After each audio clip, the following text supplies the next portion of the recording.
The meeting began with announcements and recognitions. Residents are invited to visit victoriatx.gov/VFA election to learn more about 2 local propositions related to the Victoria Fire Department. This page includes FAQs and other resources to help residents make an informed choice on Election Day. Mayor Dwayne Crocker proclaimed this week as Friends of the Library Week. Council took action on additional items following discussion. Council approved an interlocal agreement with the Golden Crescent Regional Planning Commission to continue operating Victoria Transit on the city's behalf. The City of Victoria Metropolitan Planning Organization continues to seek feedback on the new proposed routes for Victoria Transit. The deadline to provide feedback is November 14th. To learn more, visit victoriatx.gov/transitplan. Council reappointed Jeb Lacey to serve as the board chair of the Downtown Tax Increment Reinvestment Zone. Council approved a variance request for a rural residential property below the minimum lot size, as well as a variance request for a commercial property to add another driveway. Finally, Council heard an update on the city's ongoing water feasibility study. City Manager Jesus Garza reminded residents that the city is not currently facing a water shortage, and the purpose of this plan is to proactively plan for future needs.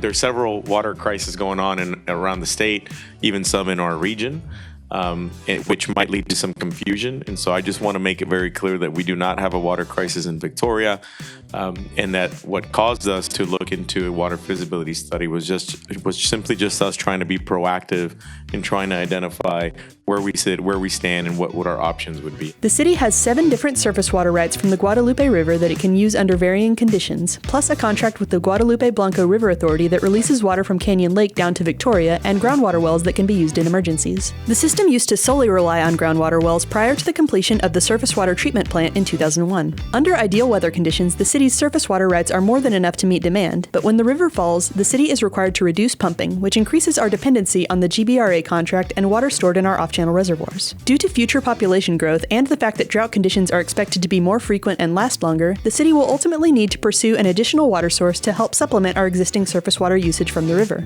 Options that are being considered include adding new groundwater wells and making better use of existing wells rather than solely relying on them in emergency situations, pursuing a new surface water contract with GBRA, increasing off-channel storage, partnering with the port on desalination projects, or reusing water in some situations. The next step is to evaluate these options for reliability, cost, ease of implementation, water quality, and positive impacts on system-wide pressure. Council will hear an update on this step in a couple of months. Our predecessors did an excellent job of putting us in a good position, and I think this type of proactive study just kind of carries on that tradition, if you will, of making sure that we have water, that we have reliable sources, and that we've taken care of our community. So I think this is a very good project, and I appreciate the work you guys have put in on it already.